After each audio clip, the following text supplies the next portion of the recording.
Okay, now I have to figure out how to share my screen. All right.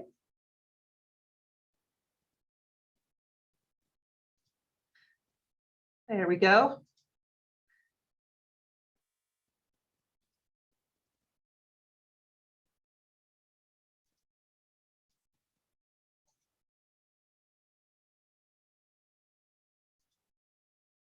Okay, you can see that now. Okay. All right, you can see it. Okay, this is a genealogy beyond the basics. Actually, I think I might have the wrong one on. I'm gonna stop screen sharing here in a minute. And okay, actually, I do think this is the one. Sorry. I changed the name from Genealogy Beyond Ancestry Library to Genealogy Beyond the Basics, but apparently I didn't change it for this screen. But the rest of it seems to be what I wanted it to be. My name is Elaine Jones Hayes. I'm the Special Collections Librarian at the Laramie County Library System. And that means that I'm in charge of the special collections at the library, including the genealogy collection. And I've been doing that since 2004, so about 16, 17 years now. And I've also been teaching these classes, basics and beyond the basics, and some other classes, specialty classes since then.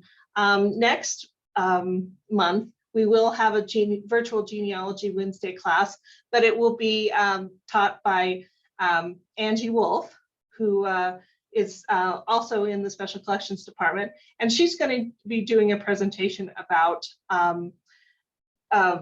preservation of your records. You know, how to keep track, how to keep your books, your photographs, your family mementos, you know, your genealogy in paper or, you know, in computer form, all those kind of things for future generations. We should be done in about an hour and a half. So usually it's actually more like an hour, hour and a little bit, and then I'll stop screen sharing and you guys can ask questions.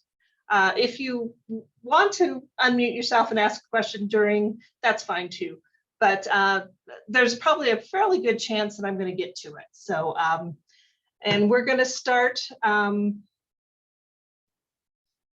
And this is kind of what I just said, that you can enter some questions in the Zoom chat box, or you can send them to me in email, or you can unmute yourself at the end and ask the questions. My handouts will be available at our library's website, lclsonline.org, under services and then genealogies. You can come in the library. The library's open.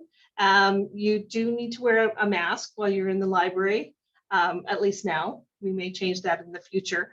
You can come in as long as you want. The genealogy collection up on the 3rd floor, which includes over 20,000 genealogy books and periodicals and microforms, is open anytime the library is open.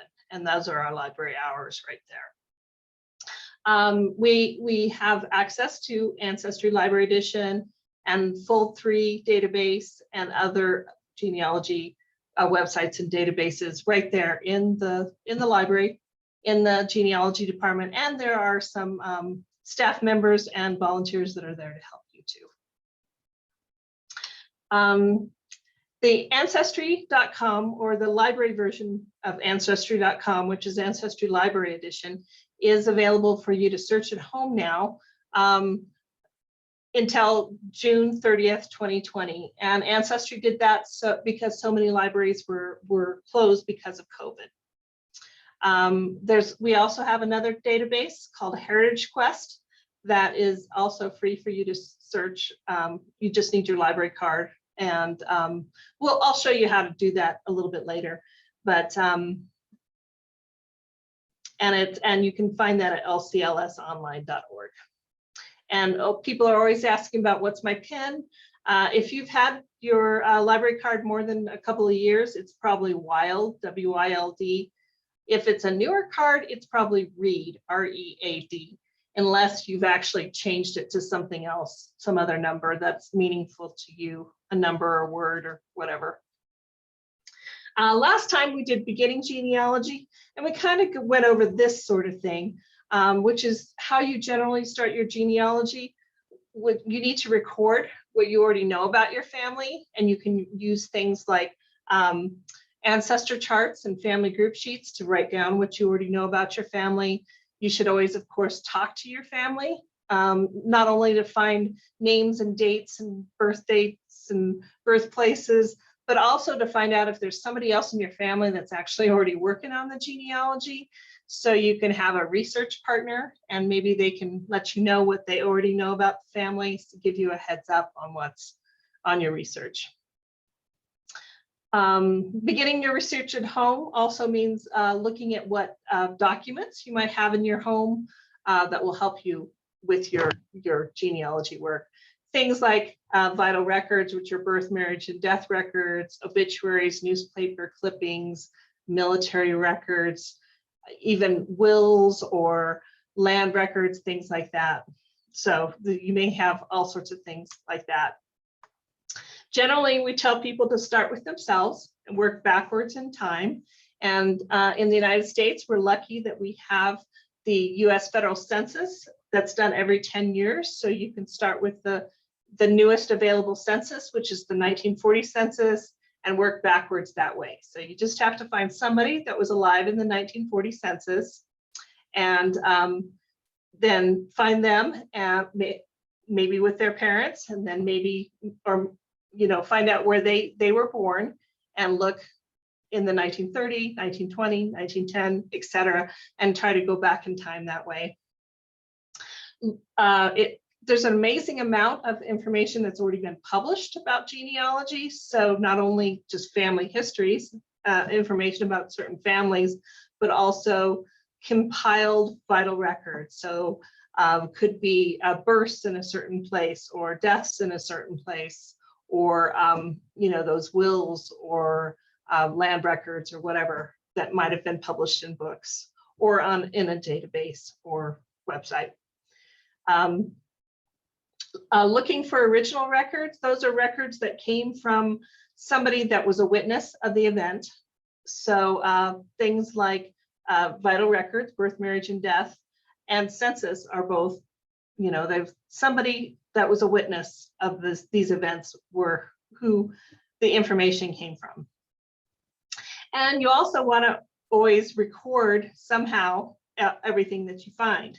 So you can start either on paper or in a computer program, recording all your family tree, all the information about your family. So that's really quickly what we talked about last time. And this time we're going to talk about some of those other sources, because we talked about census on Ancestry specifically last time, and some of the vital records, birth, marriage, and death records. But we're going to talk about the probate or wills, land, church, cemetery and burial, military, newspapers, and immigration records. And just to point out that these may come from a lot of different sources. They can come from websites or databases like Ancestry.com, but they also could come from county and state vital records offices. They might be published in those books that we either have in our library or that you can get through interlibrary loan, and out on the internet at large. A lot of the records you use for genealogy are public records, and in general, where you're going to find all these different kinds of public records are looking at books and periodicals in libraries, or looking at the internet to see maybe other people that have found this information and have shared it on the internet, or internet databases such as Ancestry Library Edition, Family Search, Fold3, and also Heritage Quest is another one. But there are hundreds probably of genealogy websites, but these are some of the big ones. Fold3, by the way, is a military database that we have at the library that you can just search at the library, but it is Information from the National Archives in Washington, D.C., and mostly is military information. Not everything is on the internet, which is why I tell you about our 20,000 genealogy books. But sometimes they're not in the books either, but you have to go to the original source and pay some money to get a copy of a birth certificate, will, or whatever. So you can search on the internet or a website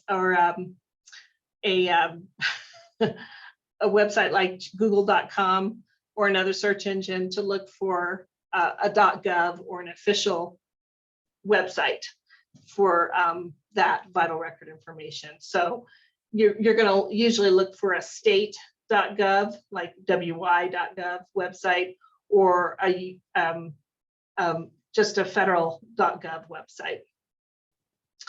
Some information on the internet might not have been published in print either, like I said before, but some of them may be in print, and you might need all sorts of all three kinds of information. And sometimes you need to know about privacy versus open access rules especially for vital records, because sometimes unless it's your record that you're looking for, the record may need to be 50 or 100 years old or something like that for you to get it from the state vital records department. And there's no common rule. Every state has different rules. So you just find out about that. About general internet searching, it's always good to every now and then, go outside of the databases and look for just something on the internet. It's good to remember to do a really good internet search and verify what you find. Make sure that they have references, they tell you where they got this information and things like that. Sometimes they don't give you sources or references, but you can at least use that as a hint, and see if you can find your own sources. Google used to have a really easy way. If you went to Google, you could just click on the advanced search. But the way I find their advanced search now is I just Google it. I go to Google and I put in Google advanced search, but this is what it is. It's www.google.com/advanced search. And when you get there, it looks like this. And I don't know if you can kind of see that, but it makes you, gives you a way to do a more exact search without having to know all the different tricks of Google searching. In this case, I did an exact word search for Jacob Adams, and who's one of my ancestors. And you can also do this by putting Jacob Adams into quotes. And in the any of these words box, and that's where you would put words that have the same meaning, like town or city or something like that have same or similar meanings. But in this case, I just put Conewago, which is the name of a town. And, and down below, I have a number range, 1761 to 1822, which is actually his lifespan, his birth and death dates. Below, I added that I wanted it to be in English, but I don't think I changed anything else.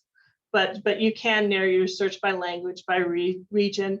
Last update is sometimes really important because you just want something new. Maybe you've done this same search several times before and you don't want those same things that you saw 5 years ago. You want something new. You can make it to maybe information in just the last year. Okay, so I did a search for Conewago, for Jacob Adams in Conewago, and his birth date of 1761 to 1822. And actually, everything on this page has to do with my ancestor. Thomas Adams, that second one down, is his father. He's mentioned in at least in all of these. I think one of them might be cousin rather than him, but you can see there that we do have the Jacob Adams that was born in 1761 to 1822. And we got pictures of his headstone in the cemetery, all that sort of thing. I clicked on at the very bottom, which is kind of cool that I found this, down at the bottom, the King versus Henry Hartman for the murder of Adam Staub. Jacob Adams was a witness in this murder trial, so he had something to say. He was a neighbor. I was happy to see that he was not either the victim or the perpetrator, but you know, he was a neighbor of both of these men. I clicked on one of these, and I have this is just a listing from WikiTree. Someone had done the research because they have a common ancestor with me, and so he says Captain Jacob Adams, and he was a captain eventually in the Revolutionary War, or the war. I think maybe the War of 1812 is when he got captain status. But this is his some information about the family. So I actually found that, and some other people, and DNA connections and whatnot listed over here. This is one of the other things that I just found by just Googling, and it is actually a pamphlet that was published by the Catholic Church. It says Legacy of Faith, Your Catholic Family Tree pamphlet. And where the little red arrow is, that is found within this document. And I put in his name because I found him, but I think he's on page 7 of 10. So I didn't want to read through there. But there's information about Jacob Adams and his wife, Mary. You know, they lived in Conewago, and he put in his will that his property was to be sold and monies from his estate to be used to purchase a house and lot for his wife Mary in McSherrystown, Pennsylvania, or where most covenant, provided it does not exceed 2 miles from the Catholic Church at Conewago. So. And he's got a 3-page long will, and that was in there. That, and we'll actually see that later. And this is a little hint that there's a will out there. You know, whoever wrote this pamphlet found it and included it because of his making sure that his wife was within 2 miles of the Catholic Church. And they also mentioned that their son Thomas entered the Jesuit novitiate at Georgetown University, but died a few years later. And we'll come back to him too, I believe. But he is actually buried in the cemetery in Georgetown University.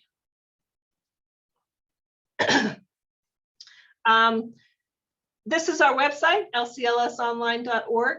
And if you go there, and I'm just showing you how to get to our databases in case you need help with that. Click on Library Catalog, which is circled in red there. And go to Databases, which I've also circled in red. This is the page where if you wanted to look for a book, you could search in the box above Databases. But if we're going to we want to go to search Ancestry Library Edition, click on Databases. There are several ways, because this will take you to gowild.net. And if you wanted to, you know, if it's easier just to remember gowild.net, you can get straight there. You can search by title over on the right-hand side, and just A for Ancestry.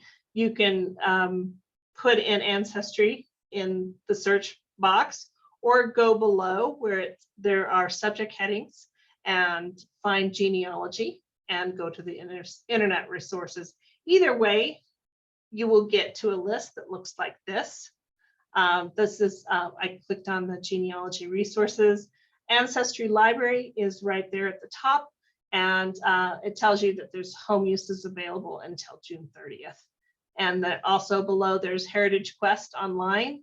And even after June 30th, you'll be able to search Heritage Quest online. And it includes a lot of the same stuff, including census information that is on Ancestry Library Edition. And there are also other good things there. Newsvault, ProQuest newspapers, Sanborn maps, Wyoming newspapers down below. If you've got a Wyoming ancestor, there the 1922 and earlier newspapers are on Wyoming newspapers full text. So a lot of good stuff there. So that's how you would get to the databases. And at some point, you will be asked for your library card number and PIN. Just remember to put that number in with no spaces or letters, and try WILD, W-I-L-D, or read for your PIN. When you click on Ancestry, this is what it looks like, and it looks very similar to Ancestry.com, what it looks like, but this is Ancestry Library Edition. You can start searching in the green box that says begin searching, or up above, upper left-hand side, there's a search. You can click up there, or you can go straight to search census or search vitals, search military, or search immigration too. So there's a lot of different ways to start searching. I'm going to click on that search button, and this is what it looks like next. You'll see that over on the right-hand side, it doesn't just have birth, marriage, and death, and census and voter list, but Ancestry is the largest genealogy database and in the United States, and includes immigration and travel information, and military, schools, directories, and church histories, all sorts of things. And I pointed to the card catalog because sometimes if you're looking for something kind of obscure, you want to see, does Ancestry cover, I don't know, Mennonite records? you can look and see if it does, and it probably does. So look in the card catalog just for something specific.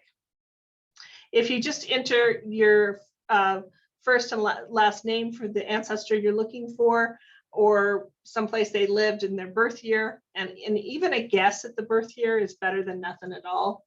That will help. Enter that, and you'll get all of these things. And I showed you a little bit of that last time. We're going to spend a little bit more time this class looking at FamilySearch.org. And FamilySearch.org is the LDS, or the Mormon Church's family history website.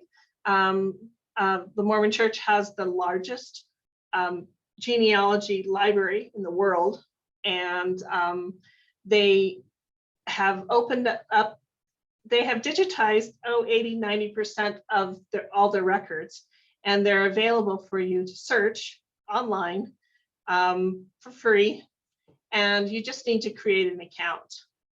And it's very quick to create an account. You just have to, put in your email address and create a user ID and password, and that's all that you need to do. And I already have an account, so this is when I log in.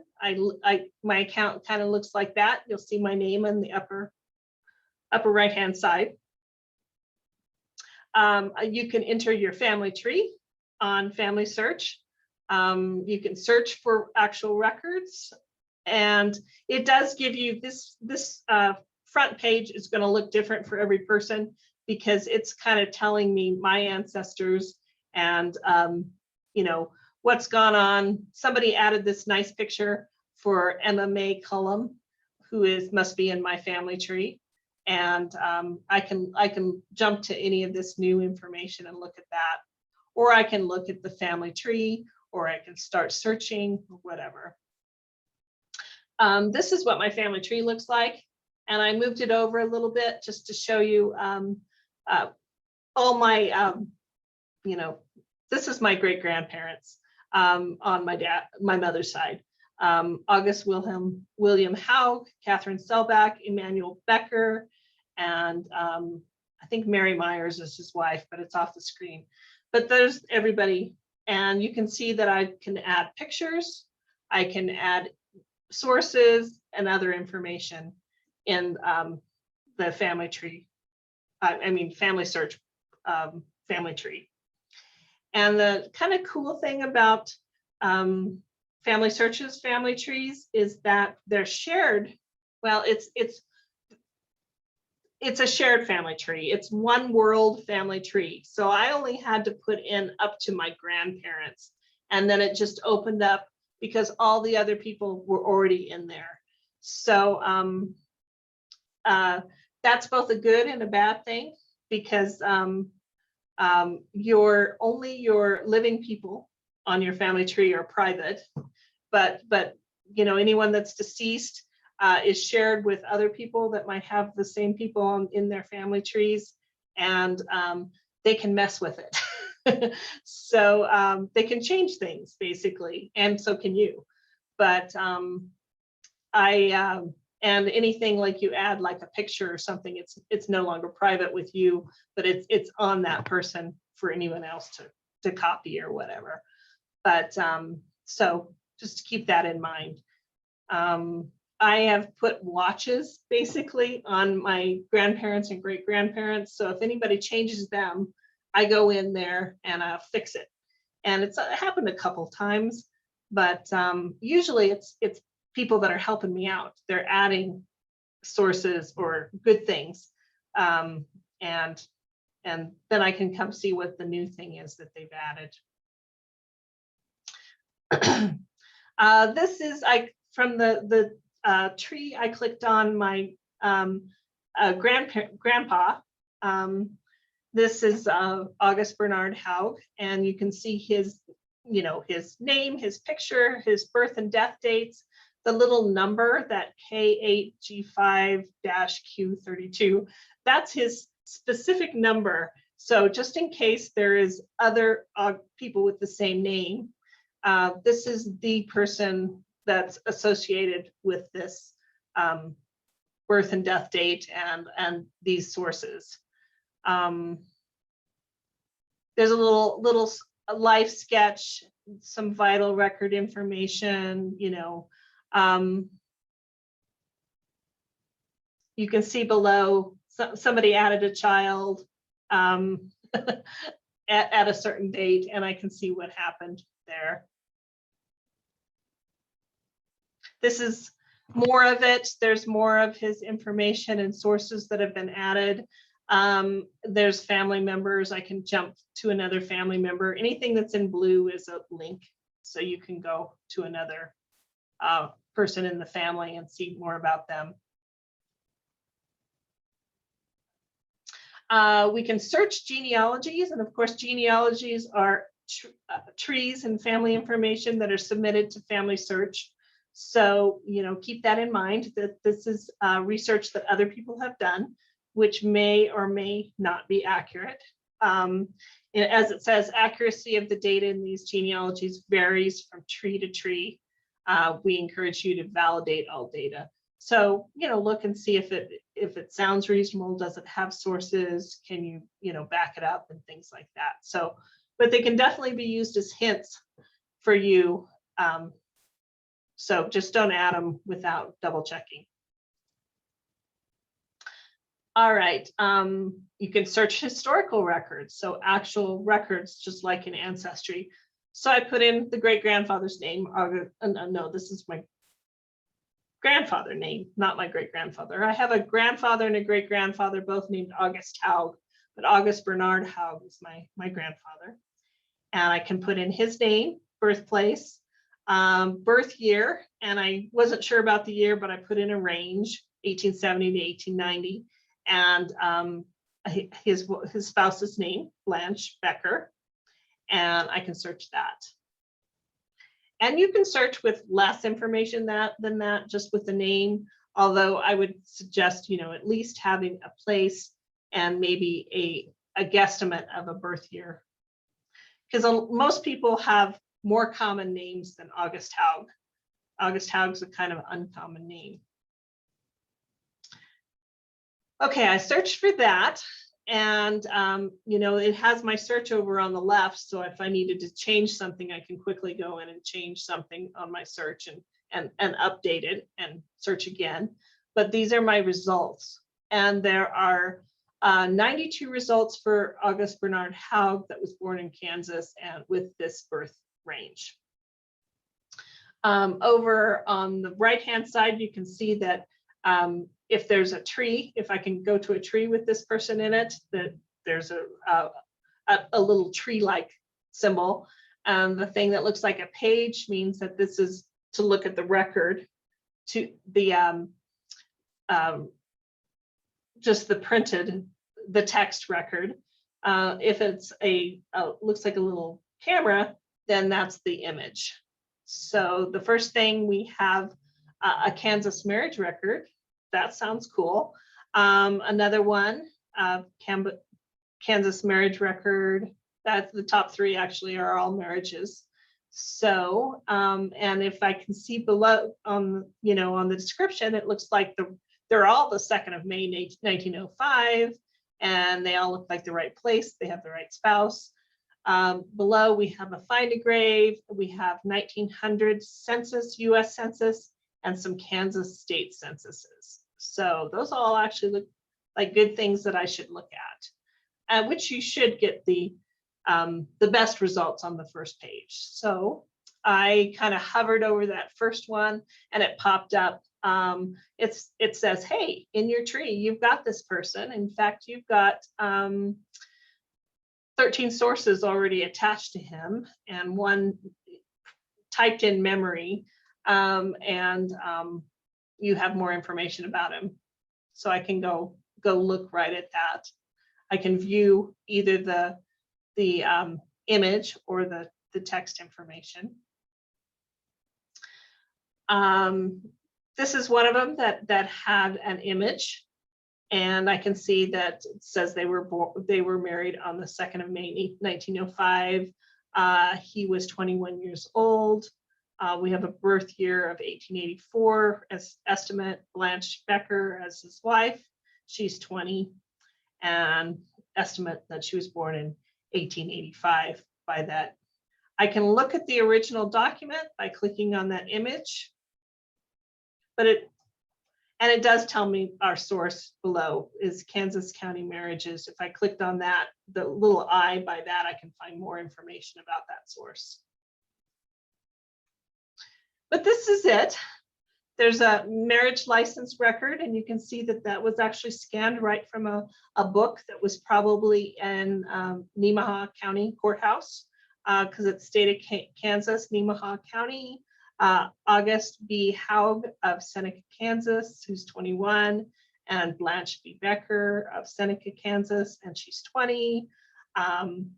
They've signed it, and so this is just basically their marriage license information, which is kind of cool.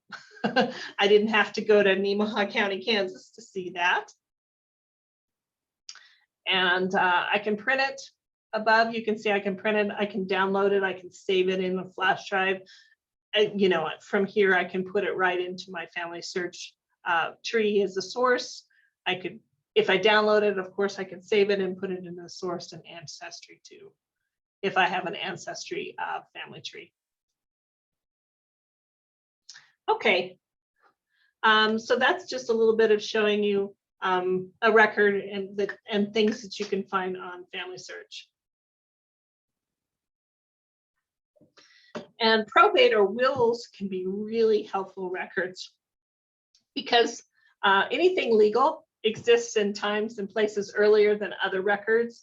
Birth and death records kind of are a late 19th, early 20th century thing. Before then, you're not going to find them. But you can find anything legal in courthouses and things like that, such as wills. They identify family relationships and verify death dates for you. Name the spouse or past spouses and children, because they're telling you who's going to get what of your property, things like that. Often will reveal the married names of adult female children. So they can give you lots of clues about a person. Where do you find these probate records originally? The most wills are registered and filed in the counties. So it's very important to always record counties where people lived. They also publish in books and periodicals, like the books that we have at the library that are accumulated wills, or will abstracts of just what the text of the will is. You can find them in Ancestry Library or Ancestry.com or FamilySearch.org and probably many other genealogy websites that are both free and not free, like Ancestry, which is not free. Pennsylvania, this is from Ancestry actually, and you can see up above the top right-hand corner, this is Ancestry.com. This is the library version that you can get for free at home because it's paid for by the state of Wyoming. In this case, I'm looking for Jacob Adams again. He was the same guy that we were looking for in the internet. We just did a Google search for him.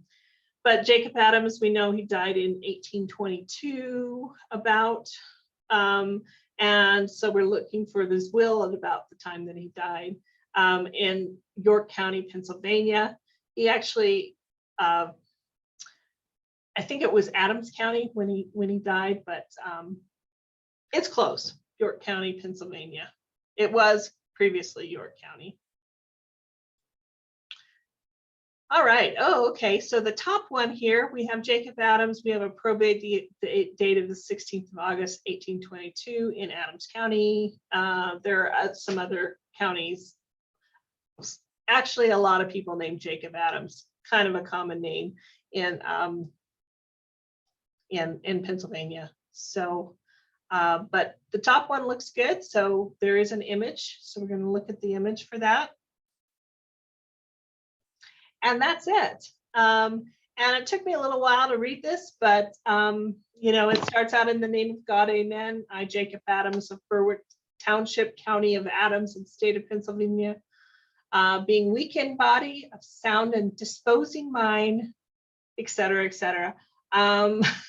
He goes on to say that this is his legal will, and below he said he bequeaths unto his loving wife Mary. Okay, I think it says my loving wife Mary, 1 cow, 1 bed, and the necessary bedding and necessary household furniture, and the choice of a room in the house, etc. So he gives her a shared house with his son, basically. But at a certain point after he's gone, he's going to give her, instruct that they sell the house and give her a house within two miles of the Catholic Church. But this is the next page. You can see that one of the witnesses is John Peacher. That's at the very end. And John Peacher, the name became Becker, which is we have a Becker in my family. John Peacher was his son-in-law, and he married his daughter Teresia Adams, and they're my direct ancestral couple. He also says that up the top, oh, he bequeaths to my son Jacob my 2 colts named Dick and Fly. So so he had a son Jacob, named it after him, and we have his daughters listed too. Sorry, I didn't translate this, but he does name, oh, down below here, there's his daughter, namely Magdalene, Susanna, and Rachel, each a bed with the necessary bedding, etc. So anyway, he's listed his sons and daughters and what he's giving them. So a little bit of an idea of what their life was like. And apparently the Catholic Church was very important to them because he wanted to make sure she was basically within walking distance of the Catholic Church so she could go to Mass.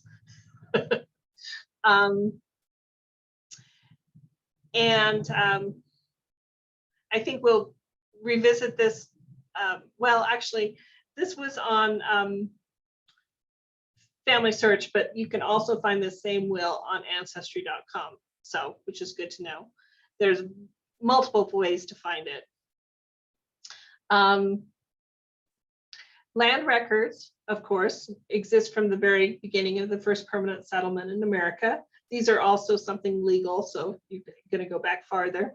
In early America, the most free adult males were landowners. So, and there should be land records available. So hopefully that can help you place your family in a certain place, because the land description is going to tell you exactly where their land was.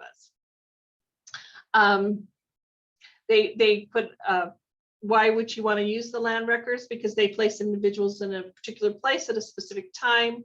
They often list the spouse. They had something called a dower release, which was if they were going to sell land, they would often have to have the wife say that it's okay, basically, because the land was her dower. So that comes up sometimes.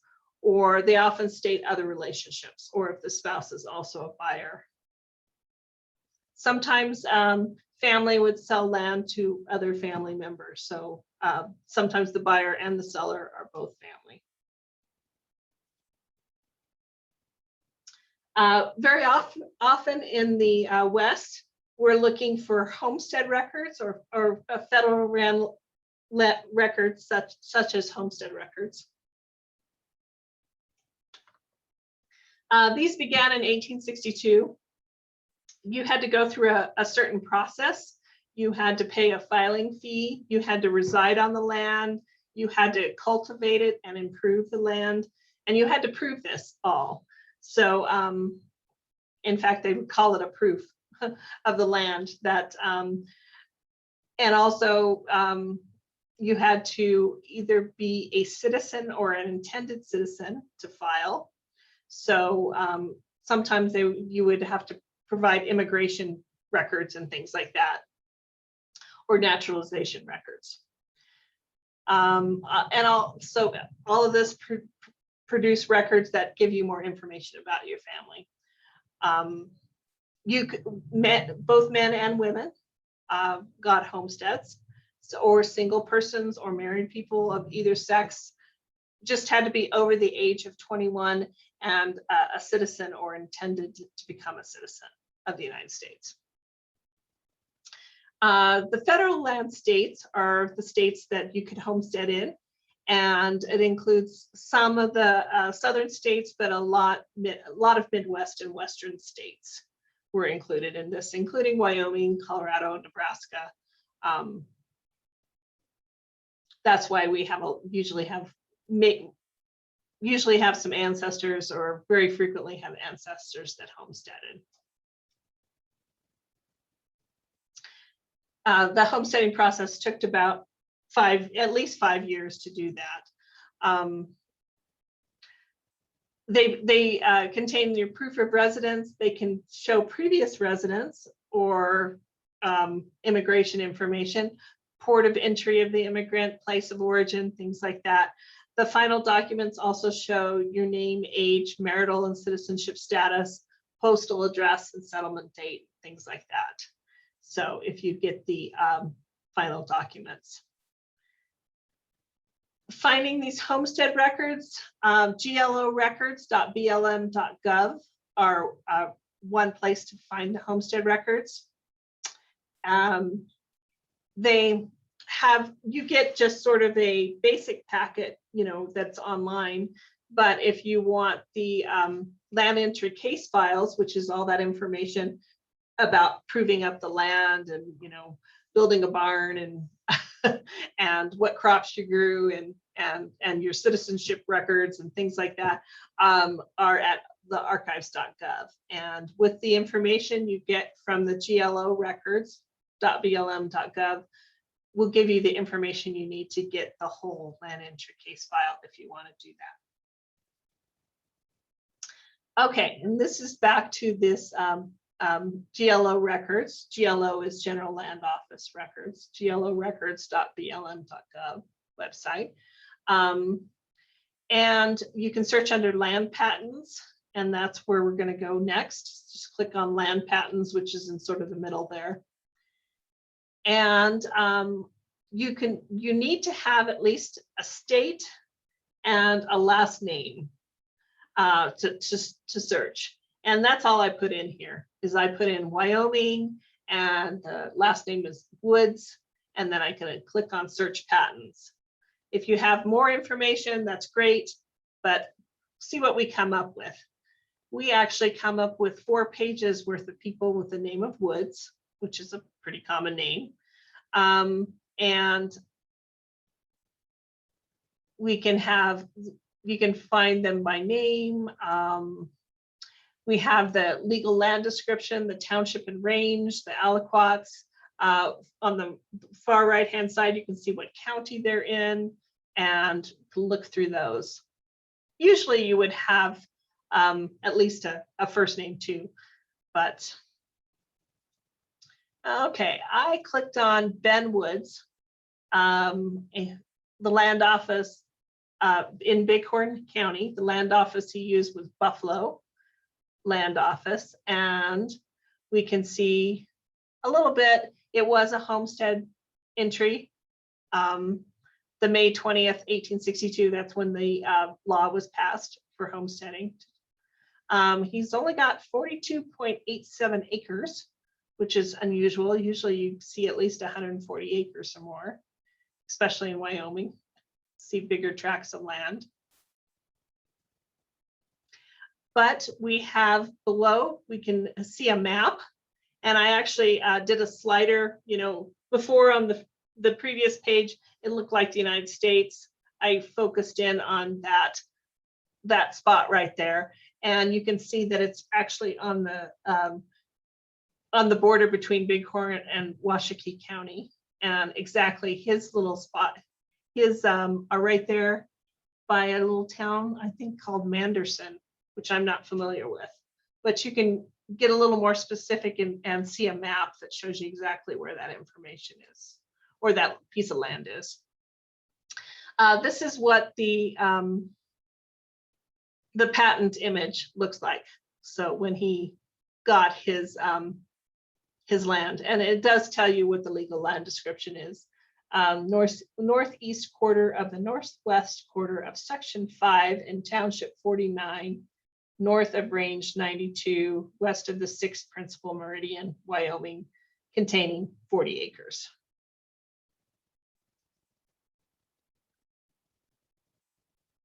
And I clicked on the second, you know, we looked at the patent details with patent image.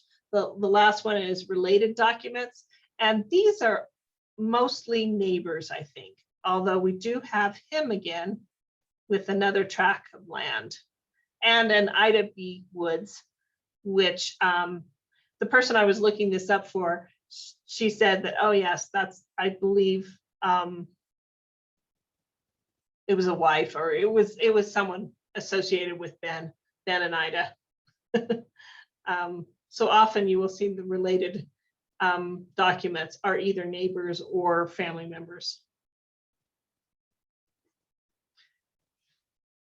I clicked on the more, basically below there was a way to get asked questions, frequently asked questions, how to get those land entry case files, and it has a link to the National Archives.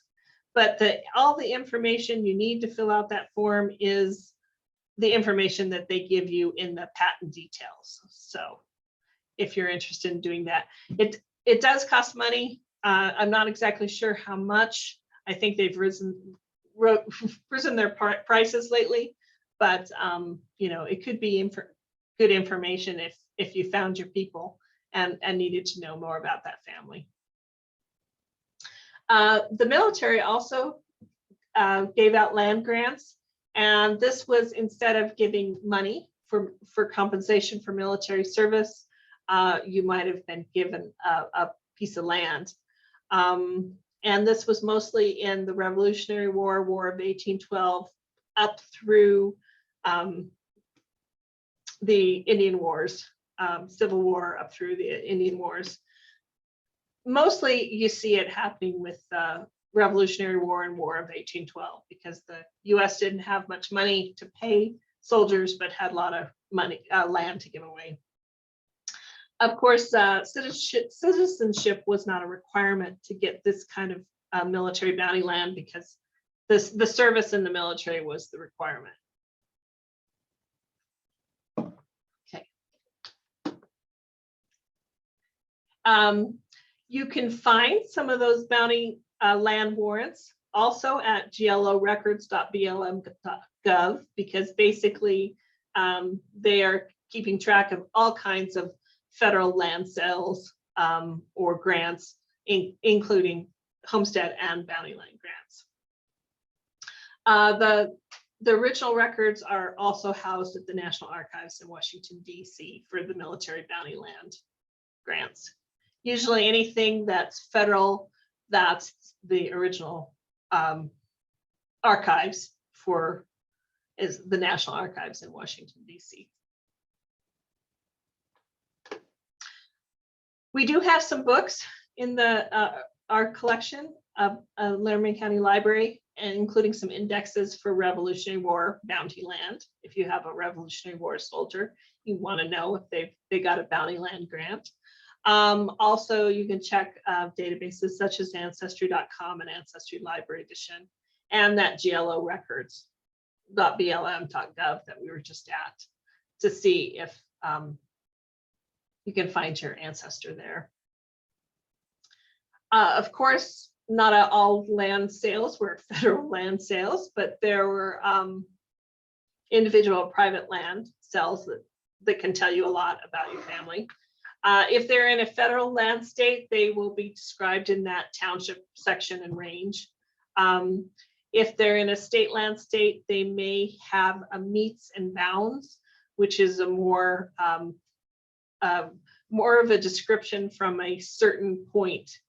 And so they tell you what that point is and how far in every direction is the land. So it's more of a descriptive rather than meets and bounds, which is very, you know, there's a prime meridian and it tells you how far from that prime meridian it is. They could be registered in deed books, which are actually on the shelf at the courthouses or the land record, the county land record office, county or town recorder's office.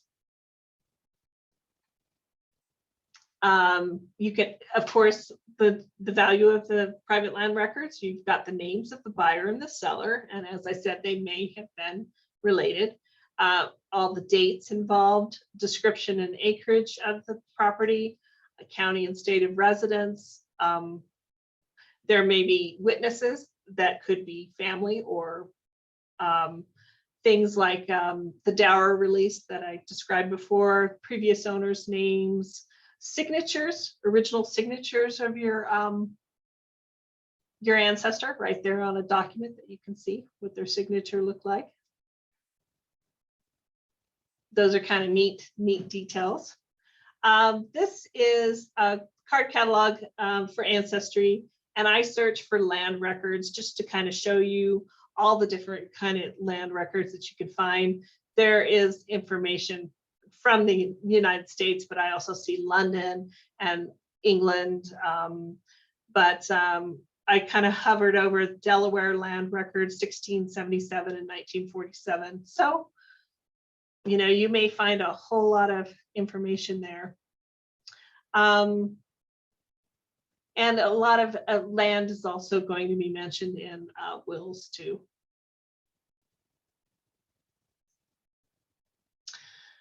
Of course, before there were vital records like recordings of official birth certificates or death certificates or marriage certificates, things like that, there were church records that recorded baptisms, marriages, and burials.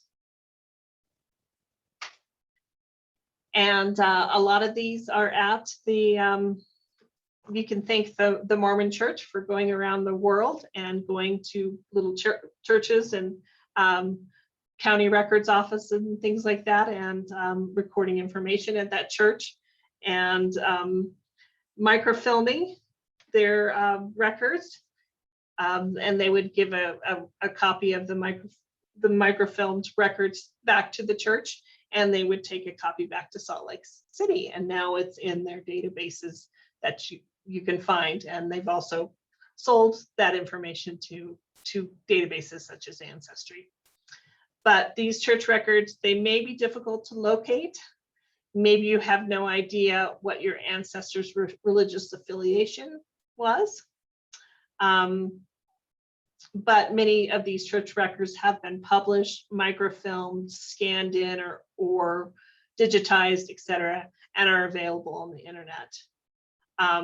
So check those library catalogs, such as the Laramie County Library System Library Catalog, WorldCat, which I think it's worldcat.org, which is a accumulation of catalogs all over the English-speaking world, and you can find out including the Family History Center in Salt Lake City, the Family History Library in Salt Lake City, and the Library of Congress has a large genealogy collection and things like that. You might find other church records available that maybe you can get a copy made or get an interlibrary loan or things like that. FamilySearch.org, you can search their catalog to see what's there. And as I said, they have digitized a lot of information. This is from Ancestry, but I was looking for what was available on church records, and I found a lot of them that weren't in English. I kept finding a lot of Swedish church records and things like that, but I finally found one that was in English. But you can see this is U.S. Quaker meeting records, and this is for Delaware County, Indiana, Muncie, and we can see a membership of somebody, and they can shows when they joined the church, but where they were from, where they, under record of birth, where they were born, when they were born, where they were married and when they were married, and their parents' names.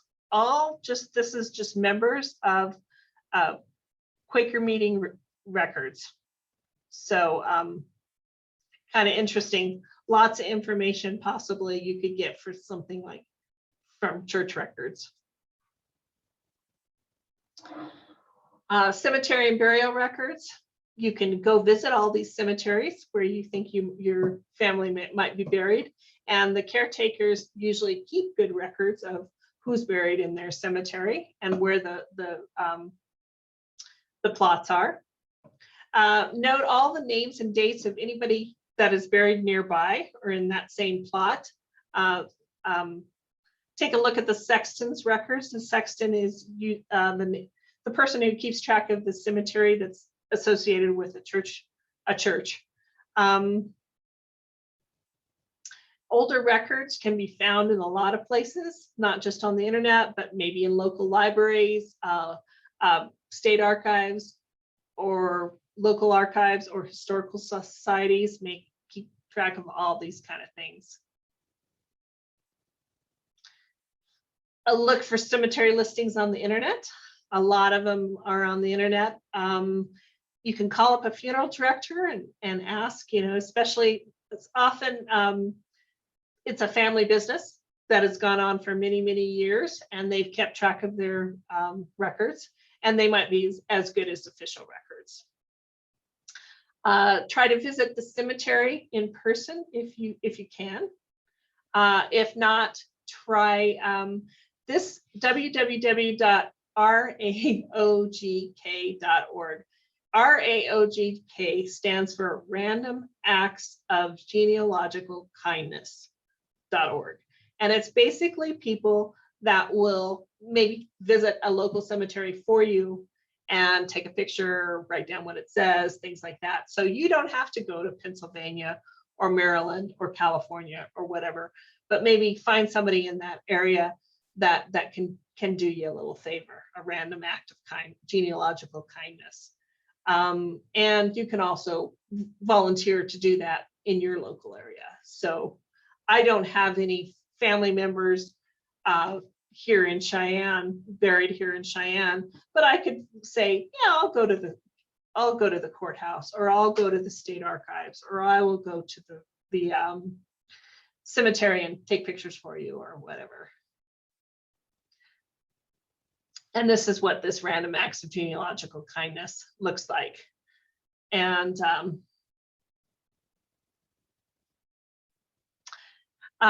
there's a lot of places that have information on the internet about graves. Findagrave.com is wonderful, has gotten to be a huge resource for a lot of information. There are other ones, interment.net. US GenWeb and World GenWeb are other people that have kind of volunteered to give you genealogical information. It's good to consult if you maybe don't know how many you're going to go visit a certain place where your ancestors lived, and you don't know what the cemeteries are there. You don't know if there's a local genealogy society or something that you can talk to. US GenWeb is good too. RootsWeb has this obituary daily times. It has some obituaries that you can search. Of course, obituaries can give you a lot of information about the family, but they're sometimes hard to find.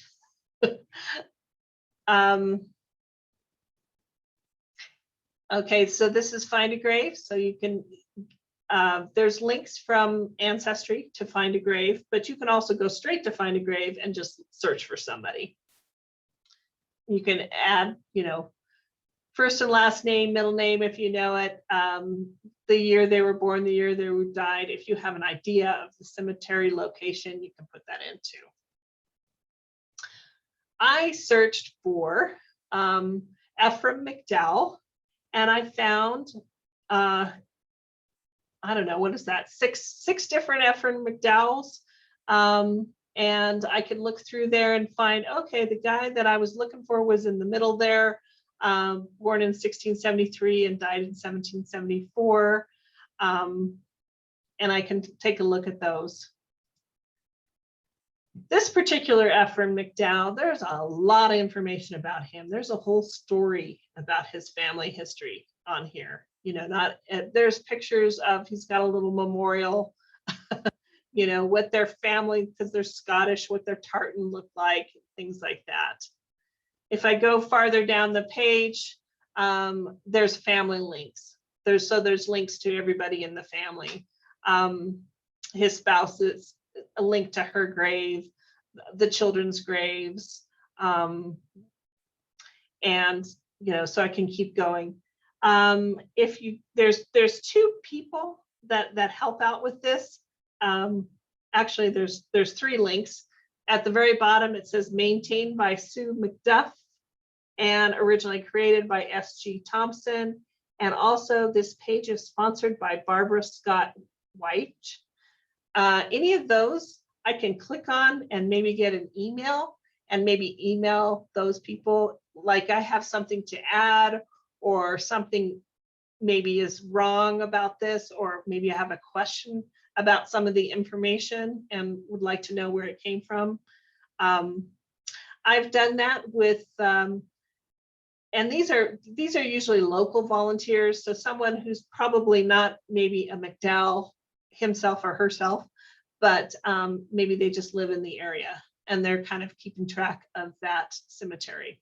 But you can talk to them and see if you can find out where that information came from. I've talked to someone where my parents are buried, that cemetery, who was basically the page is sponsored by, that was the person I talked to. and said, okay, I have obituaries for both my mom and my dad and a picture of the grave. Can I add that? And she basically, first off, wanted to know who I was. So I told them, you know, I'm their daughter, and she did. She ended up adding all this and some links to their brothers and sisters. But she took out the names of living people from the obituary, which I appreciate. And you can ask them to do that too. Always good to just do an internet search, because this is the Cheyenne City Cemetery burial listings.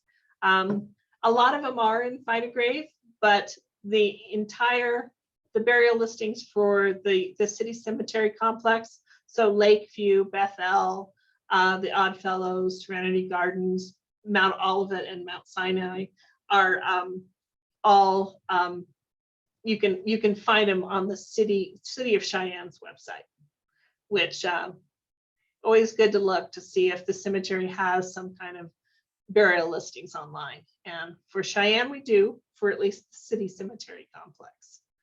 So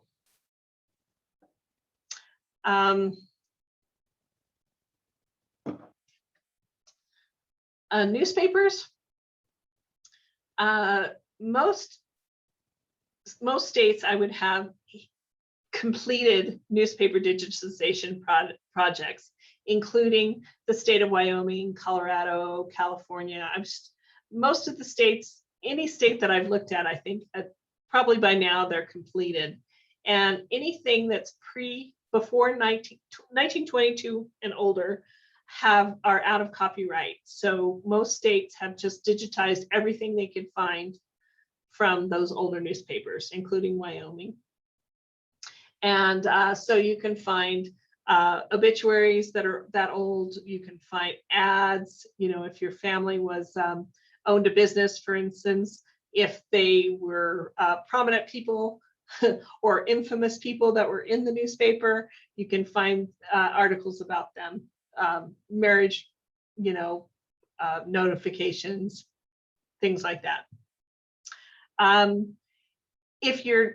If it's newer newspapers, you might have to do an interlibrary loan, and you can search WorldCat and find out what that newspaper is for that time period in that city, and see if you can interlibrary loan it to find an obituary, and we can help you with that. If you know when a person died and you know where they died, you can probably easily figure out what's the newspaper that was published in that city at that time, and see if they have an obituary that was published, you know, a few days after their death there.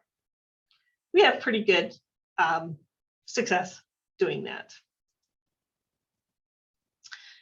This is the Wyoming newspapers. It's newspapers.wyo.gov, and you can just search. You can browse by city, you can browse by county, by year, or you can put in a name or an event or something. They're really fun for searching for, just looking for historical events.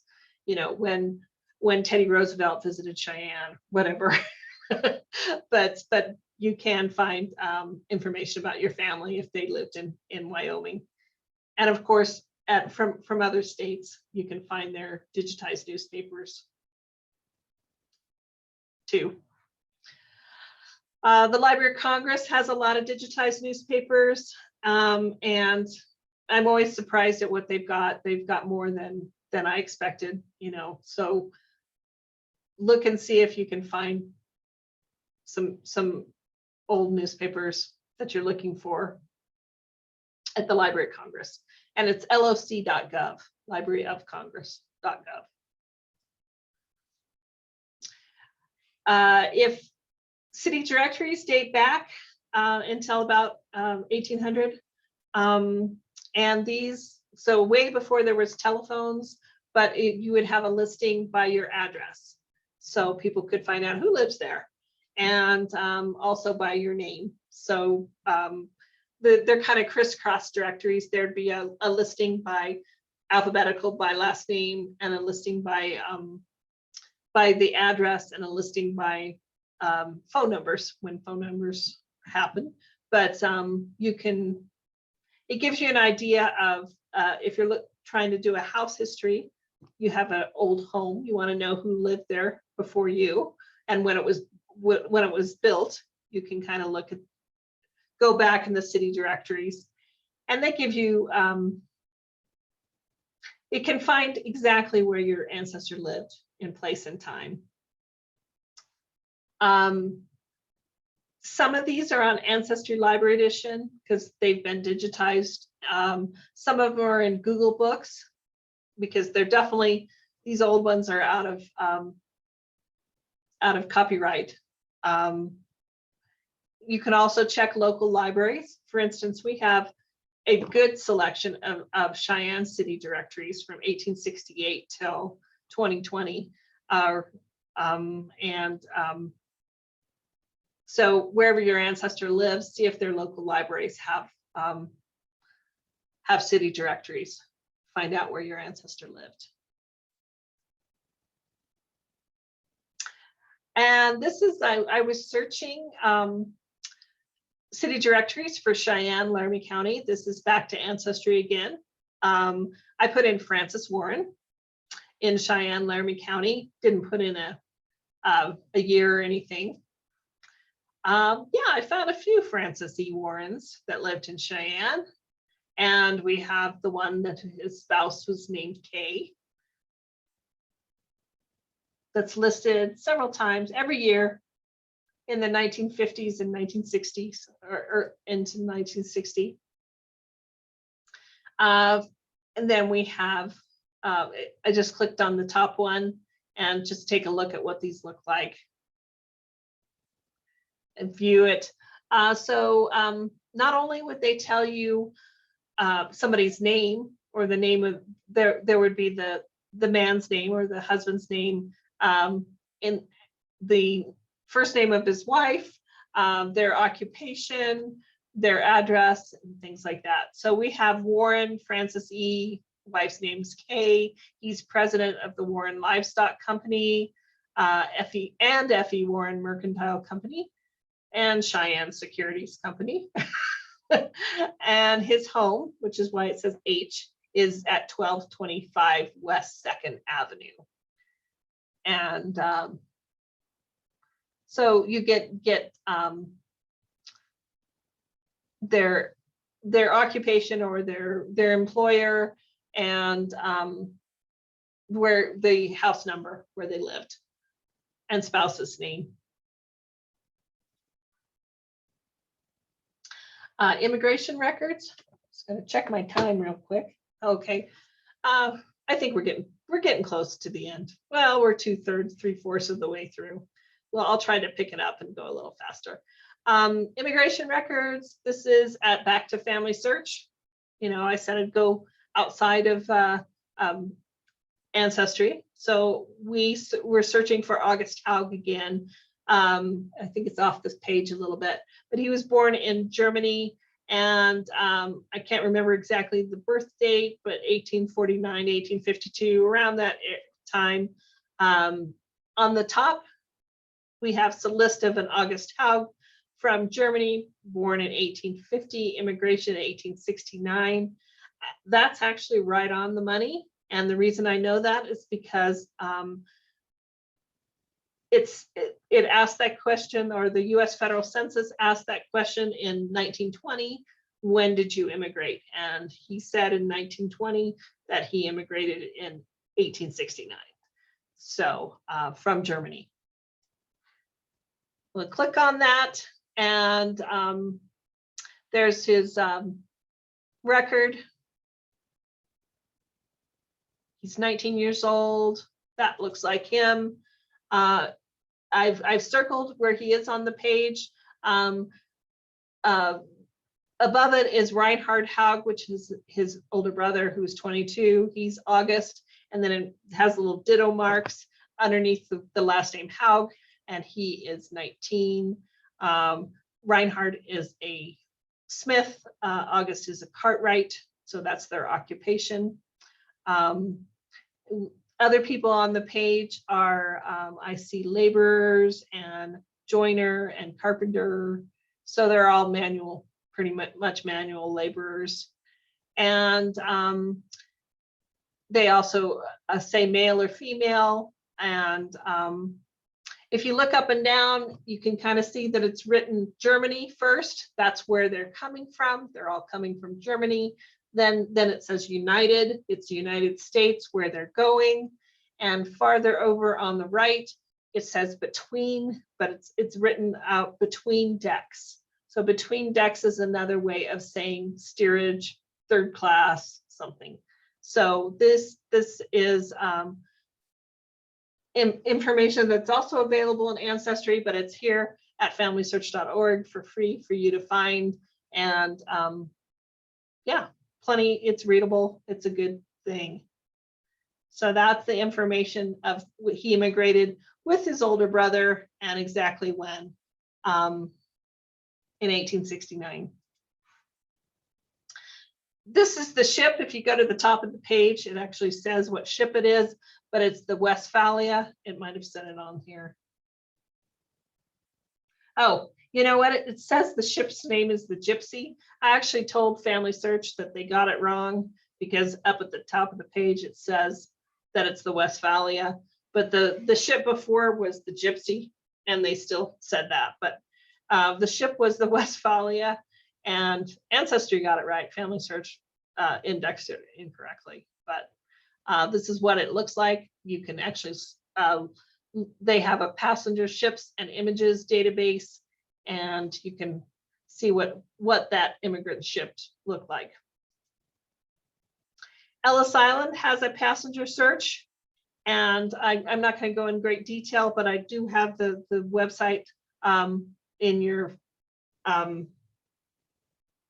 handout. But I'm looking for Albert Einstein. Ellis Island didn't open until 1892, so I don't have any ancestors that immigrated that late. So I'm just looking for Albert Einstein because I was pretty sure he's going to be there because he visited and New York several times, and then occasionally, and then eventually immigrated. I looked up Albert Einstein, 1921, place of residence Berlin, the ship named Rotterdam. It says that this, not only do we have information, but we have a picture of the ship, and we have a scanned in image of the passenger list. There's two images actually of the passenger manifest, and they are offering to let me buy it if I want to, a copy, but I can still just look at it and save a screenshot or print it and things like that. So I'm just going to look at it.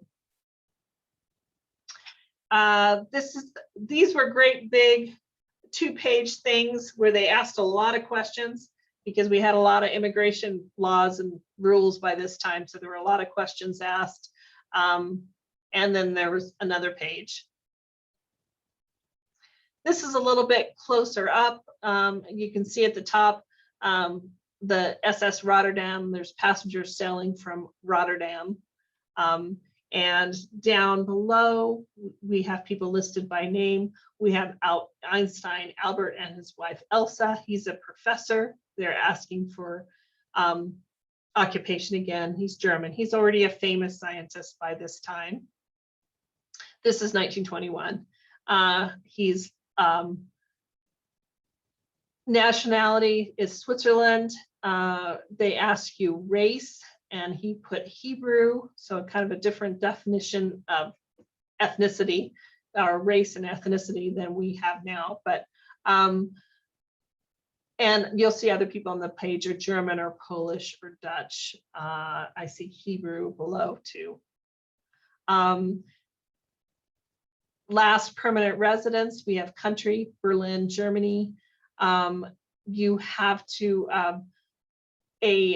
list somebody, a friend or a relative in the country from where you came, and he wrote his brother's name and address. And they ask where you're going, and he's going to New York. And most of the people say New York or Brooklyn. I see one, Columbia, Clarksville down below. Remember, they are 8 and 9. So on the next page, they're also 8 and 9. But up above, that we have more of the questions that are asked. They ask, do you have a ticket for your final destination? Yes or no. Who paid for your passage? Most people say they paid for it themselves. How much money you have. If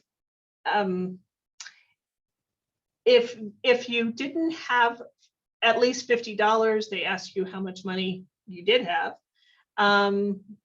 They really wanted you to have some money to take care of yourself. So have you been to America before? Are you meeting a relative here or in America? And if so, who and what their address is? So he says that yes, he paid for his own passage. He has at least $50.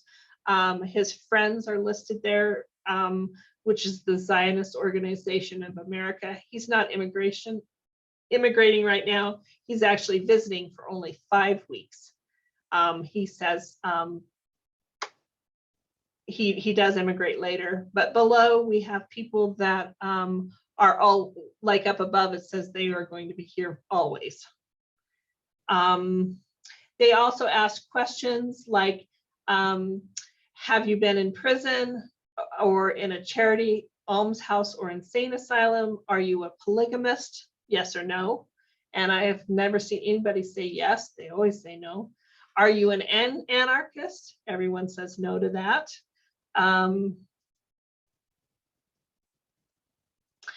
If you're coming to America for a job, what and where will you work? What is the condition of your health? Are you deformed or crippled? You know, and everybody says, yes, I've got a job and I'm going to work and I'm not deformed or crippled, because they don't want to be sent back. What's your skin color? What's your hair and eyes? Albert Einstein says your height, and his height is 5'5", his wife is 5'4". His hair is gray, his eyes are blue, and so his wife are also gray hair, blue eyes. And they also list their place of birth. They ask about whether you have scars, birth marks, or tattoos, and where you're born is that last question. So they're asking some questions for immigration now. You know, earlier when I had my ancestor coming through, they just asked sex, age, occupation, and where you were going, where you're coming from and where you're going. So a lot more questions now. This is also, I just showed you the record there at Family Search. At Ellis Island, but it's also same thing available at Family Search if I did a search for immigration information at Family Search. It looks a little different, which is a good point to make. If you're having a hard time reading one scan, you might want to try and look at a different one, a different source. But actually, I think this one isn't quite as easy to read as the old one. The one at Ellis Island, they had kind of brightened it up a little bit, but it's the same thing. I just wanted to quickly, before we were done, I know I'm a little over time, but show you fold 3, and you do have to come into the library to search on fold 3. But it's military information, and you can search by war. You notice it's not just United States, but it's mostly United States. There are some Australia, Canada, New Zealand, and United Kingdom records here too. And you can just start typing where it says people, records, places, dates, and it kind of gives you some control vocabulary that comes up to help you do your search. Like I put in World War II as a conflict, and United States of America, and my dad's name, because he was in World War II in the Navy. So I just put those in there, and I've sort of, it's over on the left, you can see what I've searched by. It's World War II, and I actually got 239 results. And surprisingly enough, not all of these are my dad. There are other people named Kenneth Paul Jones or Paul Kenneth Jones. But so I looked for the ones that were my dad, and I actually found, I can see below that I know he was on the WASP, which is the one at the bottom. He's also the person on the Block Island at the top, but until I searched Fold 3, I didn't know that he was ever on the Block Island. These are Navy muster rolls. Okay, so this is the Block Island, and he's listed there. First thing is his name. The second is actually his service number, which will help you figure out that that's the right person and not just somebody else with the same name, is if you write down that service number, and you're going to see that same service number on other muster rolls if it's the right person. He's a specialist first class at this point, so there's his rank. 12th of June, 1940 is when he entered the Navy, and what Kansas City is the place. Kansas City, Kansas was the place he entered. Down below, this is their, I think they're telling you where they were reassigned. Okay, this is on, this is my dad again, same number, that 3422310, and he's got a different rank. It's BM is boatswain's mate, second class. So this is another one. So you can put the information together. He was on the Lexington. I don't see it here. Oh yes, up. This is from the WASP. The CV is a carrier vessel, so this is an aircraft carrier. CV-18 is the name of the WASP that was in the World War II. I also found from Fold 3 after action reports for the Battle of the Coral Sea. He was on the Lexington and the Battle of the Coral Sea. I could not find, by just looking for his name, any information about the Battle of the Coral Sea, but I could search the name of the battle, and I found these are after action reports. So they're basically saying, this is what we did. We lost 5 dive bombers, 11 torpedoes, you know, they sunk 1 carrier and 1 destroyer and 1 tanker, you know, and there was 1 carrier damaged. And it says that aboard the Lexington, there were 15 planes in combat, were lost in combat.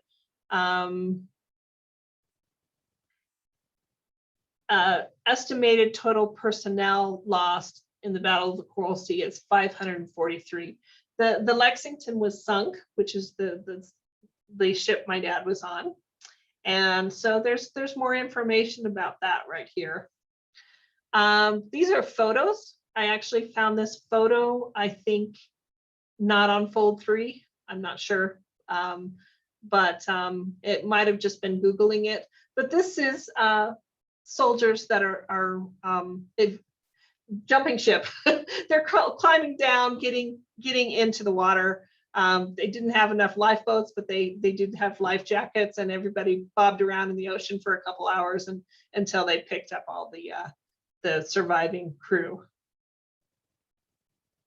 including my dad. So there's a lot of clues that you can put together to make all your conclusions and add information about your families. And I hope that gave you some ideas. But if you have any questions, you can unmute yourself and ask them, or you can send me an email, or you can come in the library and ask your question. So yes, if either Valerie or Kay would like to ask a question, you can go ahead. If you don't have any questions, that's fine. I don't really have any questions right now. I may have some later, but thank you, because I always forget about some of those different sites, like the land records. So that's always helpful. I just get so focused on one thing that I forget about some of the other things to look at. And you said Fold 3 is available. Is that available past June 30th? Then is it always available in the library? Yeah, it will be available in the library for a couple of years at least. We had a donor that donated the money to get the Fold 3 database just in the library. But yeah, you have to come in the library to search that. Okay, yeah, that's great. Yeah, and really helpful for your military records. And some of these are not available at Ancestry, for instance, or Family Search or whatever. Just coming, they're just on Fold 3 right now. I have another, I guess I just thought of another question. Early Georgia land records, is there a good place for that? That would be, you know, pre-Homestead. Yeah. Maybe even earlier than lottery records. I know that they had several lotteries. But yeah, I always look and see what's available in Ancestry. But also remember our books, because a lot of, and you can come in and take a look at the books and look at the county where they lived and see if there may be some land record information published in the books. Oh, thank you. Yeah, sometimes it's just an index. It'll tell you that something exists, and then you still have to go to the county land office or something like that. But it gives you somewhere to go from there. Okay, thank you. Sure. Okay, well, I don't have any more anything to share, but please do send me an email, or if you have any questions, come in the library, give you a little tour of the genealogy department, sit down, and either I or one of the volunteers can maybe help you get started, or help you search Ancestry or Family Search or Fold 3 or Heritage Quest or whatever, if you need some extra help. Okay. Thank you very much. Yep. Enjoy your search. Thanks. Thanks. Bye. Bye-bye.